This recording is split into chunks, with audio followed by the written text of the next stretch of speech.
Les géants de la tech ont investi des centaines de milliards dans l'infrastructure de l'IA, mais le retour reste bien inférieur au coût. On est loin du seuil de rentabilité. Ce pourrait être l'un des paris les plus coûteux de l'histoire moderne. Sous l'interface soignée se cache quelque chose auquel la plupart des gens ne pensent même pas.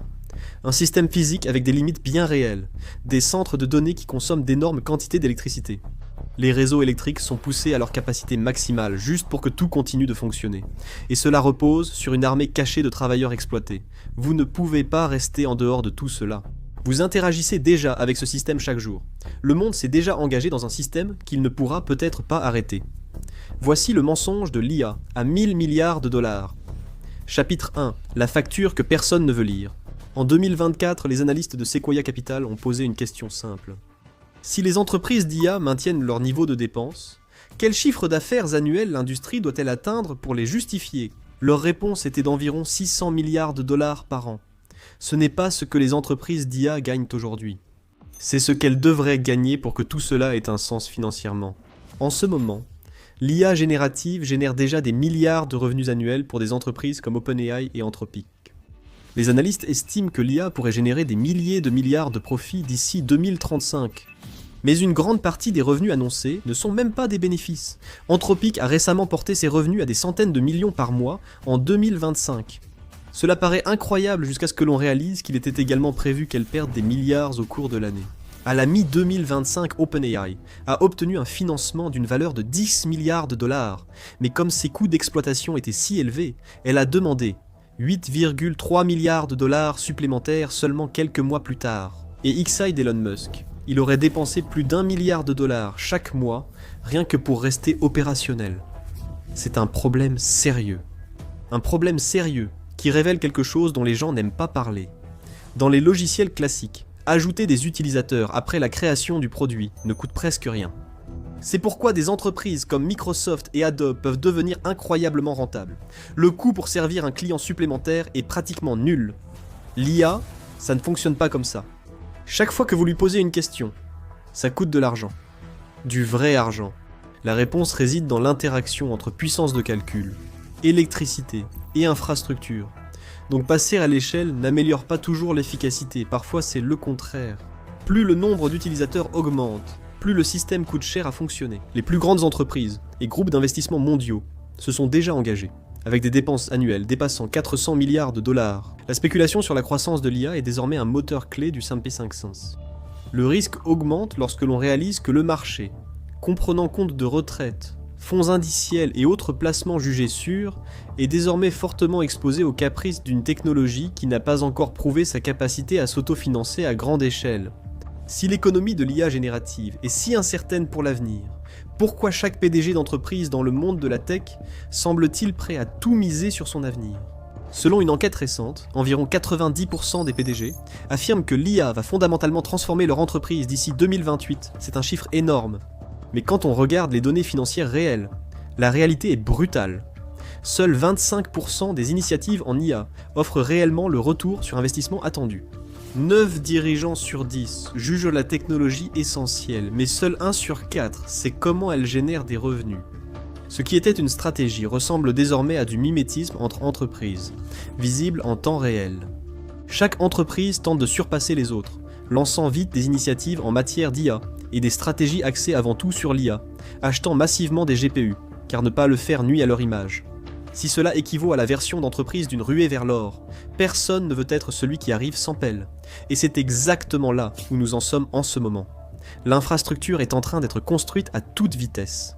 Les dépenses CADA sont déjà engagées, et les fonds d'amorçage levés, mais les rendements suivent à peine. Chapitre 2. Un succès qui vous appauvrit. Une industrie discrète a eu cours des dernières années, émergé pour soutenir les systèmes d'IA. L'étiquetage des données, la modération de contenu et la vérification des résultats sont devenus des tâches clés pour rendre les modèles utilisables dans le monde réel.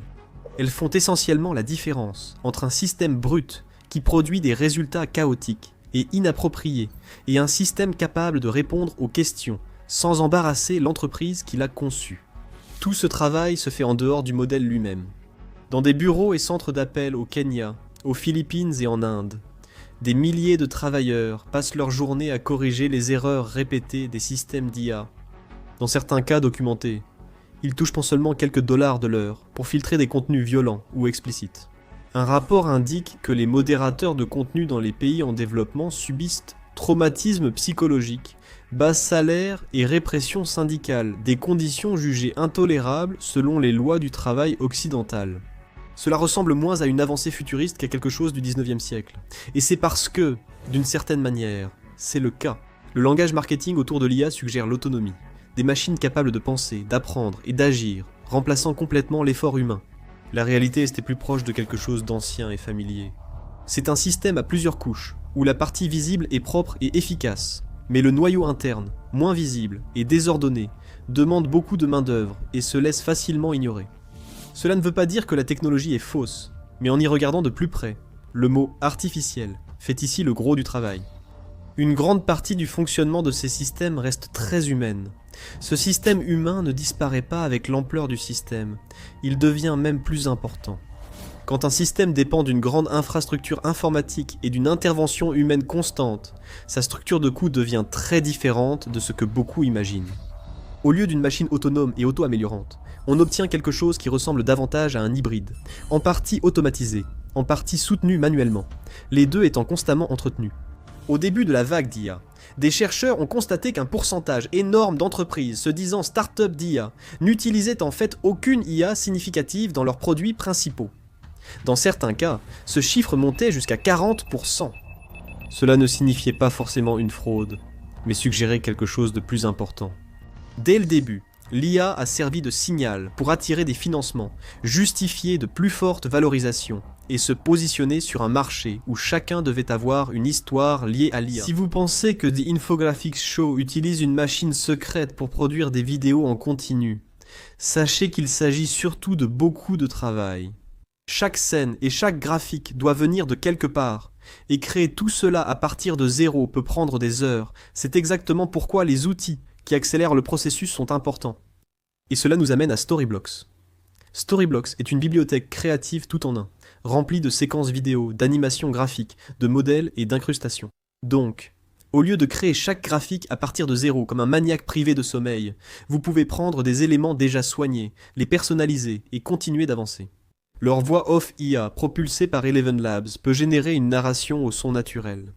Si vous avez besoin d'une voix rapidement et que je ne suis pas disponible, l'humanité a prévu un plan de secours.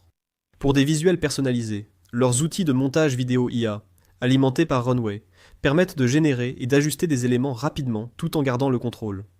De plus, vous accédez à des milliers de modèles dans des programmes populaires comme Premiere et After Effects, où la plupart des créateurs montent et ajoutent leurs effets visuels. Storyblocks vous donne accès à une immense bibliothèque de ressources, et avec un seul abonnement, vous pouvez télécharger un contenu illimité. C'est une option incroyablement économique. Donc, si vous voulez commencer à créer de meilleures vidéos vous-même, rendez-vous sur le lien dans la description ou scannez le code QR à l'écran. Profitez de 15% de réduction sur tout abonnement annuel pour une durée limitée. Et l'offre se termine bientôt. Alors vous devriez agir rapidement. Commencez à créer de meilleures histoires. Maintenant, revenons à l'épisode. En 2024, environ 78% de toutes les entreprises déclaraient utiliser l'IA sous une forme ou une autre. À peine un an plus tard, 61% de tout le capital risque mondial affluait vers des entreprises liées à l'IA. On pourrait s'attendre qu'après toute cette adoption, tous ces investissements, nous verrions des retombées claires et constantes. Au lieu de cela, les gains sont très concentrés. Environ 75% des bénéfices financiers étant récoltés par seulement 20% des entreprises. La plupart des entreprises évoquant l'IA ne réalisent en fait pas tant de bénéfices grâce à elle. Elles testent des fonctionnalités et intègrent des outils, mais ne transforment pas leur activité comme prévu. Au départ, les entreprises se disaient utilisatrices d'IA sans vraiment l'adopter. Aujourd'hui, les entreprises l'utilisent, mais elles ne savent pas comment en tirer de l'argent. Et c'est un problème bien plus important, car désormais les enjeux sont plus élevés, les attentes sont énormes, et l'écart entre ce qui se passe réellement et ce qui avait été promis devient de plus en plus difficile à ignorer. Chapitre 3. Le mur énergétique. La principale contrainte ici n'est pas financière, mais physique. On répétait souvent que chaque requête d'IA consomme environ 10 fois plus d'électricité qu'une recherche web classique. Ce chiffre provient des premières estimations, et comme la plupart des comparaisons simples, il a été débattu, mis à jour et exagéré selon la personne qui en parle. Mais ce qui reste, c'est l'affirmation que les charges de travail de l'IA sont plus lourdes. En 2022, les centres de données consommaient déjà environ 460 TWh d'électricité par an dans le monde. C'est à peu près autant qu'un pays entier comme l'Allemagne ou le Japon, soit 2% de la demande mondiale totale. D'ici cette année, ce chiffre pourrait se situer entre 620 et 1000 TWh, selon la rapidité avec laquelle l'IA continue de croître. Quand on regarde à l'intérieur d'un centre de données, la façon dont cette énergie est utilisée est assez surprenante. 40% de l'électricité est utilisée pour le calcul réel, c'est-à-dire la partie où l'IA fait son travail. Un autre 40% sert simplement à refroidir les machines. Les 20% restants servent au reste. Faire circuler les données, maintenir la stabilité du système, s'assurer que l'opération ne s'effondre pas sous sa complexité. Près de la moitié de l'énergie investie dans l'IA ne la rend pas plus intelligente, mais sert seulement à la maintenir en vie. Prenons maintenant du recul. Un centre de données hyperscale comme ceux construits pour l'IA peut consommer 100 MW d'électricité ou davantage. Un mégawatt peut généralement alimenter plus de 150 foyers américains. 100 MW sur une année. Cela équivaut à l'électricité nécessaire pour recharger bien plus de 200 000 véhicules électriques rien que pour un seul bâtiment. Et il y a un peu plus de 8000 centres de données dans le monde, dont un tiers se trouve rien qu'aux États-Unis. De façon inquiétante, des études montrent maintenant que la grande majorité de ces centres sont situés dans des climats considérés comme bien trop chauds pour un fonctionnement efficace. Il faut cesser de voir le cloud comme une notion abstraite. Nous évoquons un réseau grandissant d'immenses installations énergivores, concentrées dans certaines régions, utilisant les mêmes réseaux électriques que les foyers, écoles et entreprises. La demande n'est pas non plus répartie de manière égale. Dans les zones où la pression est concentrée, les responsables municipaux sont obligés de faire des compromis en temps réel. Faut-il étendre le réseau? Faut-il augmenter les prix de l'électricité? Faut-il ralentir le développement et limiter la croissance de l'emploi? Aucune de ces options n'est facile, et aucune ne traite non plus la question de l'eau. Vous vous rappelez que 40% de l'énergie sert juste à refroidir ces centres de données géants? Cela dépend souvent de volumes énormes d'eau qui circulent en permanence dans le système pour évacuer la chaleur. Un seul grand centre de données peut utiliser des millions de gallons d'eau par jour, soit à peu près autant qu'une ville de 30 000 à 50 000 habitants. Sur une année, même une installation de taille moyenne peut consommer environ 100 millions de gallons rien que pour rester au frais. Et la plupart de cette eau ne revient pas. Dans de nombreux systèmes, 70 à 80% sont perdus par évaporation, disparaissant effectivement dans l'air. Pendant ce temps, environ 75 à 90% des centres de données dépendent du refroidissement à base d'eau, puisant souvent dans les mêmes rivières et réseaux municipaux qui alimentent les communautés locales. Dans au moins une ville de l'Oregon, le centre de données d'une entreprise a utilisé plus de 25% de l'eau de la ville. Le même système, qui promet une échelle infinie, puise dans des ressources très limitées. Les réseaux électriques ne s'étendent pas du jour au lendemain, et les systèmes d'eau sont déjà sous pression. Plus le système grandit, plus il consomme, et il reste difficile de connaître la limite. Pendant que la pression augmente dans le monde physique, autre chose se produit au sein des entreprises. Parce que pendant que l'IA puise de plus en plus à l'extérieur, elle extrait aussi discrètement quelque chose de l'intérieur. Leurs données. Chapitre 4. Auto-sabotage de la sécurité. Selon des données récentes, environ 34,8% des saisies effectuées par les employés dans des outils d'IA contiennent désormais des informations sensibles. C'est en hausse par rapport à un peu plus de 10% en 2023. Un tiers de ce qui est intégré dans les chatbots IA concerne des documents juridiques, données clients, dossiers médicaux, codes sources et contrats. Pire encore, 83% des entreprises qui font cela n'ont absolument aucun contrôle technique en place pour l'empêcher. Ils peuvent multiplier les emails de politique interne, mais le lendemain, ils exigeront plus de rapidité, de productivité et d'efficacité de ces mêmes employés. Les employés doivent choisir, respecter la date limite ou la politique interne. Ils choisissent toujours la date limite. L'ampleur de cet auto-sabotage sécuritaire ressemble de plus en plus à une catastrophe annoncée. Plus de 225 000 identifiants ChatGPT ont déjà été trouvés en vente sur des places de marché du dark web, souvent récoltés à partir de machines compromises ou de mots de passe réutilisés. De grandes entreprises comme Apple, JP Morgan et Goldman Sachs ont soit restreint, soit interdit des outils, comme ChatGPT en interne, après avoir compris ce qui se passait. Samsung l'a appris à ses dépens. Début 2023, 3 employés ont lu un email levant une précédente interdiction de ChatGPT et ont alors pensé « On est tranquille maintenant ». Le premier a envoyé du code source propriétaire pour déboguer un problème. L'un a copié des notes d'une réunion interne de l'entreprise dans son fil de discussion. Un autre a utilisé ChatGPT pour détecter des équipements défectueux sur une ligne de semi-conducteurs. L'interdiction a rapidement été rétablie. Une enquête interne a révélé que 65% des employés de Samsung considéraient les outils d'IA comme un risque pour la sécurité. La partie la plus troublante dans tout cela, c'est ce que la plupart des gens ne comprennent pas à propos du décalage fondamental entre la vie privée des utilisateurs et la façon dont les systèmes d'IA sont conçus pour fonctionner. Les modèles d'IA s'entraînent sur de vastes ensembles de données. Sur les offres consommateurs, comme Free et plus d'OpenAI, les utilisateurs autorisent par défaut l'entreprise à utiliser leur conversation pour entraîner de futurs modèles. Bien sûr, vous pouvez vous y opposer en naviguant dans un labyrinthe de paramètres, mais la plupart des utilisateurs ne savent même pas que cette option existe. Tant que vous ne le faites pas, chaque document, extrait de contrat ou détail client saisi peut servir de données d'entraînement, avertit un rapport. Quand des secrets commerciaux servent à l'entraînement ou au fonctionnement d'un modèle d'IA, les dommages sont souvent irréversibles, impossible de les supprimer, comme démêler de la peinture mélangée. C'est ce qui rend cela bien plus sinistre qu'une violation de données traditionnelles. Celles-ci sont rares, visibles et pour la plupart réparables. Les entreprises d'IA jugent normal de compromettre la sécurité des utilisateurs et d'ignorer la IPA dans leur travail. Certains chercheurs en sécurité qualifient déjà cela de plus grande fuite de données d'entreprises incontrôlée de l'histoire. Quand vous parlez aux personnes à l'intérieur de ces entreprises qui sont réellement responsables de ce qui se passe, elles savent exactement ce qui se passe. Ils savent que les contrôles pour empêcher les employés de coller des données sensibles dans leurs outils d'IA sont absents. Ils connaissent le risque, mais il n'existe pas de solution simple. Créer une version interne sécurisée nécessite des millions en matériel, des équipes spécialisées et du temps, ce que la plupart des entreprises n'ont pas. La pression d'accélérer persiste. Les employés se moquent encore de la version entreprise de Copilot, limitée à l'amélioration des emails et à des recherches Google. Ils utiliseront en cachette leur version grand public de ChatGPT, et leurs patrons plus âgés ne s'en soucieront pas vraiment. Ils continueront de voir les modèles d'IA comme de simples moteurs de recherche sophistiqués. Les gens auraient dû comprendre depuis longtemps qu'il ne faut jamais faire confiance aux gars de la Silicon Valley avec votre propriété intellectuelle. Aujourd'hui, tout le monde surfe sur cette vague de productivité en espérant que cela ne se retournera pas contre eux. Chapitre 5. La grande correction. À ce stade, nous savons que quelque chose cloche. Le système est coûteux. Il consomme beaucoup de ressources, fuit des données et ne rapporte pas assez d'argent régulièrement à ses investisseurs.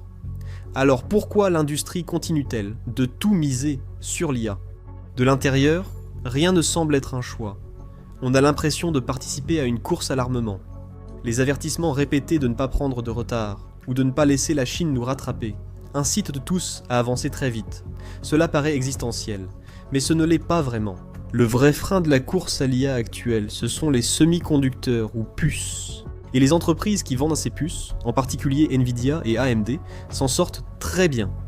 L'industrie mondiale des semi-conducteurs est en plein essor depuis des années maintenant. En 2026, on s'attend à ce que l'industrie réalise près de 1000 milliards de dollars de ventes annuelles, un record absolu. Les analystes prévoient des ventes annuelles de 2000 milliards de dollars d'ici 2036, selon le PDG de Taïwan. Semiconductor Manufacturing Company, ou TSMC, le fabricant de puces le plus important au monde, la demande pour les puces d'IA avancées est actuellement 3 fois supérieure à l'offre mondiale. Chaque grande entreprise technologique essaie de réserver autant de capacités que possible, des années à l'avance. Les usines en Arizona et au Japon ne réduiront la pression sur le marché qu'à partir de 2027 ou plus tard. Soyons clairs, les fabricants de puces veulent que les entreprises croient qu'il n'y a pas assez de puissance de calcul, qu'il n'y en aura jamais assez. Si vous n'achetez pas tout immédiatement, vous prendrez inévitablement du retard dans la course à la puissance de calcul, même si ce message n'a pas à être vrai pour être efficace. Il suffit simplement qu'il soit répété assez souvent, et il l'est lors des présentations des résultats annuels, dans les conférences, même devant le Congrès. Ainsi, des entreprises commandent pour des milliards de dollars de GPU des années à l'avance, assurant un approvisionnement qu'elles ne pourront peut-être pas exploiter pleinement. C'est comme ça qu'on obtient un marché où la demande dépasse largement l'offre, et pendant que les entreprises de semi-conducteurs se retrouvent avec les poches pleines d'argent, ce sont les consommateurs qui en perdent le prix. Depuis des mois, la course à l'IA a débordé sur une véritable pénurie de mémoire spécialisée dont ces puces ont besoin pour fonctionner. Les gens appellent ça le RAM Mageddon. Cela entraîne un renchérissement de tout ce dont les consommateurs ont besoin, comme les ordinateurs, téléphones et appareils électroménagers. Et quelque part, Un gars ordinaire, qui essaie simplement de monter un nouveau PC de jeu, se demande comment quelques barrettes de DDR4 coûtent soudainement plus cher que sa carte graphique. Aujourd'hui, les systèmes d'IA reposent sur deux hypothèses. D'abord, que la demande croîtra assez rapidement pour utiliser toute l'infrastructure requise. Et deuxièmement, que les gains de productivité arriveront assez vite pour justifier le coût. Si l'une de ces hypothèses vacille, toute la promesse d'un boom de l'IA commence à chanceler. Nous avons déjà vu cela à la fin des années 1990. Les entreprises en ont bâti une vaste infrastructure internet, avec fibres, serveurs et réseaux occupant des bâtiments entiers, supposant que la demande suivrait. Finalement, la demande a suivi, mais pas avant que le marché ne corrige. Brutalement, le Nasdaq a perdu environ 76% de sa valeur. Des entreprises comme Cisco, Intel et Oracle ont vu leurs actions chuter brutalement. D'autres, comme eBay et Amazon, ont à peine survécu. Il a fallu 15 ans à l'indice Nasdaq pour retrouver son niveau record précédent. L'essor d'Internet n'était pas une illusion, mais le calendrier de la surévaluation spectaculaire et de l'engouement, si. Le marché a dû être placé sous perfusion en conséquence. Les soi-disant entreprises .com n'ont tout simplement pas réussi à générer les bénéfices que leurs investisseurs avaient imaginés lorsqu'ils ont investi leur argent dans les startups, dans les années 1990. On peut facilement imaginer une correction similaire aujourd'hui, cette fois pour les plus grandes entreprises mondiales. L'argent qui stimule l'IA ne vient pas uniquement du capital risque, cela concerne tout le monde. Quand ces cycles s'inversent, les décideurs sont rarement affectés. Les dirigeants restent payés, et les premiers investisseurs sortent, les pertes retombent sur les autres. Quand on parle de course à l'IA, il faut se demander, vers quoi court-on? Parce qu'en ce moment, cela ressemble moins à une course vers le futur qu'à une course pour justifier les milliards déjà dépensés.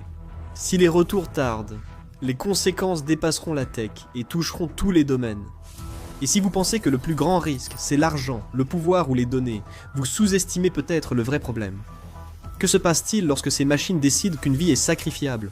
Vous découvrez qu'une IA vient d'essayer de tuer un humain pour éviter d'être désactivé. Ou regardez cette vidéo.